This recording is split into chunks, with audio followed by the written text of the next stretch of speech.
आप अपने भाग्य की सराहना करेंगे। हम बड़े बड़भागी हैं कि हम इन धरती के देवता से जुड़े हैं, ब्राह्मण देवता से जुड़े हैं।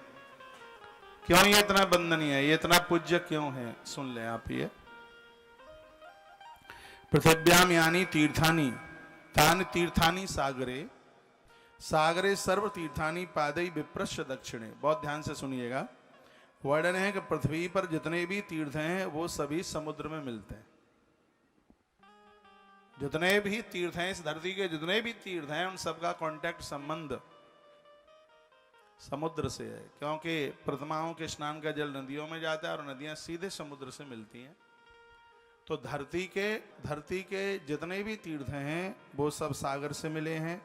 लिखा है सागरे सर्व तीर्थानी, वर्णन है सागरे सर्व तीर्थानी। धरती के जितने भी तीर्थ हैं वो सब सागरे सर्व तीर्थानी, वो सब समुद्र से मिले हैं, सागर में जाकर के मिलते हैं। और समुद्र में जितने भी तीर्थ हैं, समुद्र में जितने भी तीर्थ हैं वो सभी ब्राह्मण के दक्षिण चरण में वास करते हैं। दायना चरण है जो ब्राह्मण का, जो दक्षिण यानी दायना चरण है, दायना पांव है उसका, समुद्र में जितने भी तीर्थ वास करते हैं वो सभी के सभी जितने तीर्थ हैं वो ब्राह्मण देवता के दक्षिण चरण में उनका वास है। वर्णन है ना पादे विप्रस दक्षिणे सागरे सर्व तीर्थानी पादे विप्रस दक्षिणे। यदि आज मुझे ब्राह्मण लोग सुन रहे हों तो मैं निवेदन करूंगा, यदि कुछ कमियां हों तो इनका सुधार कर लेना। इस धरती पर आपसे बड़ा सच में कोई नहीं है। जिस समय इन बातों का मैं स्वाध्याय करता हूं मेरी आंख में आंसू आ जाते हैं और मुझे लगता है कि यदि यह ब्राह्मण धरती पर न होता तो धरती फट गई होती, लोगों का उद्धार और कल्याण नहीं होता। कितनी बड़ी बात कही है। सागरे सर्व तीर्थानी पादहु विप्रस दक्षिणे। समुद्र में जितने भी तीर्थ हैं वो सब ब्राह्मण देवता के दक्षिण पांव में सभी तीर्थों का निवास है।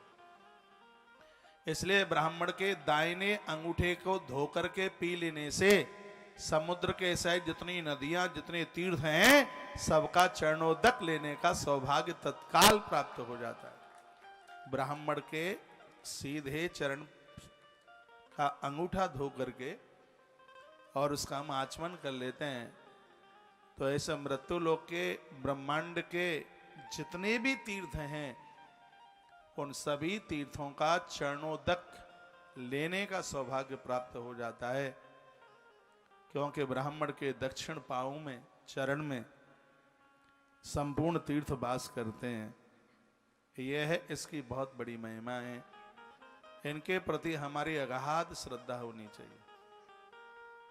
अभी मैं जब ब्राह्मण भोजन कर रहे थे और आप सबका प्रतिनिधि बनकर मैं उनको दक्षिणा दे रहा था तो मुझे ऐसा लग रहा था कि यदि मेरी छाती फट गई इस समय तो मेरी छाती में इन ब्राह्मणों का दर्शन होगा। मेरी इतनी श्रद्धा है इनके प्रति, ये बनावटी बात नहीं है बिल्कुल। हमने सब कुछ हासिल इनकी कृपा से प्राप्त किया है।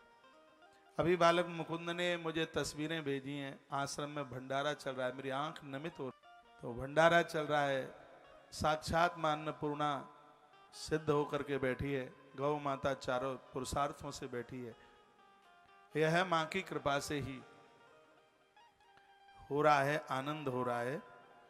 इन देवताओं के प्रति, इन ब्राह्मणों के प्रति आप अपनी श्रद्धा रखिए। और ये क्यों पूजित हैं और इनको क्यों देवता कहा गया है कि चैत्र महात्म्य तीर्थानि दक्षिणे पादे वेदांतन मुखमाश्रिता सर्वांगे रुवाश्रिता देवा पूजितास्ते तदर्चन। यानी वर्णन किया है कि ब्राह्मण के मुख में चारों वेद वास करते हैं। ब्राह्मण के मुख में चारों के चारों वेद हैं। ये सत्य है, अकाट सत्य है, ये करोड़ % सत्य है। चारों वेद हैं वो ब्राह्मण के मुख में वास करते हैं।